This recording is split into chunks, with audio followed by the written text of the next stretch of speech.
Hello, everybody. I'm Eric Scramlin, and this is the Tactical In-Service Podcast, a podcast for law enforcement. In this podcast, I break down training topics and case law to help you stay up on the law. Today, I'm going to be talking about consensual encounters for seizures under the Fourth Amendment. In particular, for my New Mexico officers, I'm going to be talking to you guys today about a fairly recent New Mexico Court of Appeals case called State versus Ramey 2020 NMCA 041, in which the court dealt with this issue of consensual encounters. I'm going to break that case down for you. But before we get started, I just want to remind you guys, if you're enjoying the podcast so far, if you're listening to this on whatever app you use, follow me, add me to your favorites, however it works. Just make sure you sign up. If you're watching this on YouTube, right down there, hit that subscribe button. As I mentioned in this podcast, when a new case comes out, I'm going to break it down for you. You're going to want to make sure that you subscribe so you get notification when that episode comes out. I also want to let my New Mexico officers know I'm going to be doing a New Mexico search and seizure course, a webinar, online webinar. It's going to be March 17th, 2021. Make sure you sign up for that. I got a limited amount of space available, 7 hours, New Mexico DPS approved credit for my New Mexico guys and girls. Go to my website, tacticalattorney.com. You can find more information there. I promise you it's going to be the best search and seizure course you've taken. It's New Mexico specific law from a New Mexico former prosecutor. So make sure you go check it out. Love to have you there. Okay, so let's dive right in. Today, I'm going to be talking about State versus Ramey, 2020 NMCA 041, New Mexico Court of Appeals case. Before I dive into the facts of the case, let's take a minute and talk about these consensual encounters under the Fourth Amendment. So the basic premise here, the basic rule, if you will, is a person is seized, okay, for purposes of the Fourth Amendment, when a reasonable person, inserted into the person's shoes out there, would not feel free to leave. If a reasonable person doesn't feel free to leave under all the circumstances, then you have a seizure. If there's a seizure, then you officers know that the Fourth Amendment applies, and you have to have a warrant or an exception to the warrant requirement. So that leads to the question, what is a consensual encounter versus seizure? What makes something a consensual encounter? How can it turn into a seizure? Well, this case, State versus Ramey, that I'm going to talk about today, is a good case that kind of breaks down some of the factors that the New Mexico courts look at. And they did a Fourth Amendment analysis here. So those of you that know New Mexico has its own constitution and has Article 2, Section 10, where they apply a different standard there, they actually determined this case under a Fourth Amendment analysis, which is interesting. But I'm going to break that down. I'll talk about kind of the factors and how it is still kind of New Mexico unique. So let's talk about the test that the court uses. So when we're dealing with consensual encounters in New Mexico, the court looks at three things. They look at the police conduct, number one, and then number two, the person of the individual citizen, and then number three, what are the physical surroundings at the time of the encounter? Let's break this down a little bit further, because the court lists in New Mexico several factors that they want to, several factors that they look at when determining whether or not this is a consensual encounter. And these are kind of the key things that you need to know. How many officers are there? Is it one? Is it 2, 3, 4, 5? Obviously, if there's more than one, person may not feel free to leave. Is there any physical touching? How close is the officer? Are the lights and sirens on? Is there any avenue of escape for someone? Like, let's say, for example, you get someone in a tight alley. They may feel trapped and not free to leave, as opposed to out in the open. A big one, tone of voice. What is the tone of voice you use? And in this particular case, what we're going to talk about, what are the types of questions that you're asking? Would a person feel compelled to answer? If a person feels compelled to act based on your questions, then maybe they don't feel free to leave. So all these factors combine, just like the reasonable suspicion analysis, it's a big picture, a totality of circumstances analysis. So you're looking at a big picture here, and you're looking at many factors. There's no bright line here. That's kind of the problem, because when I talk about the facts of State versus Ramey, when I first read it, I thought, yeah, this is pretty good. This is a good consensual encounter. But then as I kept looking at the factors, and they just kept slowly building up.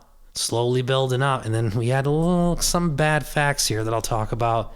I think the court said this just, you know, on its face, this looks like a consensual encounter, but when you add everything up, the big picture, it just turned into a seizure. And that's why you got to understand all these factors, because it's not anything alone.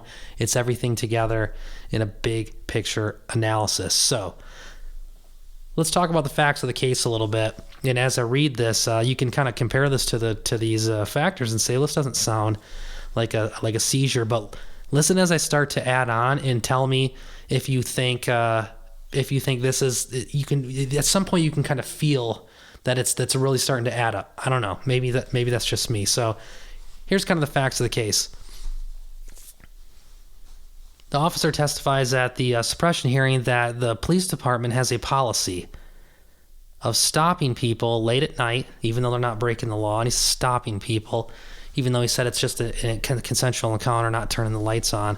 But they want to make contact with people that are out late at night in case something happens, and they have a list of people, you know, saying, in this area I talked to so-and-so, got his date of birth, all that. How does that sound? That's kind of the bad facts make bad law thing. When I saw that, I knew right away that regardless of what happens in this case, that our court was not going to like the fact that a police department had a policy of stopping people that were not violating any laws just to get their name and date of birth. It just, it leads to too many things. It gets into that pretextual area. I knew the courts were not going to like this at all. So that was the kind of strike number one there. Even though that's not really part of the analysis, it's one of those things out there that you have to think about. So the officer testified at the hearing, policy of stopping people, not stopping them with turning lights and sirens, but making contact with them, even though they weren't breaking any laws, just so they could get their information. Okay, so in this case, it's midnight. The defendant is out walking around at midnight on a sidewalk, not violating any laws. Police officer sees him, does a U-turn, comes back, this is important, makes a second U-turn, pulls up behind him, no lights and sirens, parks the car, just the headlights from the vehicles on him, walks up to the defendant and starts to have a conversation. I want to read to you the conversation that the officer has with the defendant here, because to me, this is like something that I would teach on how to do a consensual encounter. So, officer, what's up, brother? Defendant, inaudible. Good, and you? Walking home. Officer, yeah, where you live at? Defendant, up there on Rosedale. Officer, okay, I'm just doing a citizen contact, man, just seeing who's out and about. Okay, what's your name? Defendant, Will? Well, what's your name? What's your last name, Will? Ramey. Officer, how do you spell your last name? Ramey. At this point, Officer Hernandez, who was standing a few feet away from the defendant, began writing down defendant's information. He then continued with the exchange, the court says, and the exchange goes on. Officer, you live here on Rosedale. That's what you said? Yeah. What's your first name again? Will. Will, okay, what's your date of birth, Will? This is important. Defendant provides date of birth, and the officer continues, all right, man, you have a good one. Just be careful on your way home, okay? Have a good one. Defendant, okay. Does that sound like a threatening tone of voice or making someone feel uncomfortable or compelled to answer stuff? Think about the big picture here, because I'm going to tell you right now, the court held that when the officer requested the defendant's ID, it became a seizure under the Fourth Amendment, because the defendant a reasonable person would not have felt free to leave, despite the prosecutors arguing that this was a brief, informal encounter. It was cordial, it was friendly, the tone of voice, everything was friendly. There was not really any commands, and it wasn't confrontational. The court said the defendant's isolation, because it was in kind of a remote area, the lateness of the hour, the officer's conduct in passing twice, doing the two U-turns, and then finally questioning where he lived, all added up. And when he said, where do you live, date of birth, they said, okay, now this person, a reasonable person, would not feel free to leave, and they found that it became a seizure at that point under the Fourth Amendment. We do have case law in New Mexico, State versus Walters. I'm going to give you the site for that because it's good case law. Definitely something you're going to want to check out here and find it. State versus Walters. I don't have the site with me. I thought I did here. If I see it, I'll bring it up. But State versus Walters was a case that I believe that, no, here it is, 1997 New Mexico Court of Appeals 013. This is a case, I believe it involved a consensual encounter and a community caretaker issue, and the court said that just asking for an ID alone does not automatically turn it into a seizure. Okay? And that's not the case here either. So my thoughts on Ramey is, first of all, this policy of just stopping people who aren't breaking the law just to get their information, I don't think the court liked that at all. It's pretty implicit in the opinion. And I think they kind of went out of their way here to find that this was a seizure. But if you look at it straight up as an analysis, you can see all the things together. Even though that tone of voice sounded friendly with the exchange, you had the lateness of the hour, what time it was, kind of a remote area, and the headlights shining on the guy. And then the officer asking, what's your name? What's your date of birth? Where do you live? It starts to sound like you're compelled to answer at that point. So this exchange, combined with all the outside forces and then kind of the bad facts that you add in there, when you added it all up, the court said, you know what? That's a seizure. Even though you're doing well under a lot of these factors, that's a seizure. Confused? It's tough because I can look at a case like this and give you a whole bunch of little tiny things that are different, and you don't have a seizure. You have a clear-cut consensual encounter. So this is kind of a tough case, but it's an important case for you to have in your back pocket to know that the court is going to look at everything. So first of all, I'll give you, this is the key takeaways that I think you should take from State versus Ramey. Number one, okay, the court clearly did not like the policy of just stopping people for no reason at all. So don't do that. I mean, just don't do it. It's never a good idea. It looks like pretextual stops. You can do consensual encounters. Consensual encounters are great. It's good to interact with the community that way when you really aren't even investigating crime, but you're just really talking to people. Nothing wrong with that. But when you start saying that you have a policy of just stopping people walking down the sidewalk in the middle of the night, it doesn't look good. So I wouldn't recommend doing that at all. You got to use these things sparingly as a tool. Number two, be familiar with these factors. Be familiar with what the court looks at in determining whether or not it's a consensual encounter or a seizure. It's very important because even though you may engage in a consensual encounter, at some point, it could turn into a seizure, and you need to be prepared as the officer. If it's going to turn into a seizure, you need to be able to identify reasonable suspicion or some other exception to the warrant requirement that justifies a seizure. This is where I see officers get in trouble and have liability issues and be brought in on lawsuits all the time. Is consensual encounter that was good transformed into a seizure because they asked defendant for ID, defendant didn't give it, then they demanded the ID or something like that, transferred into a seizure, and then the thing just escalates into a use of force.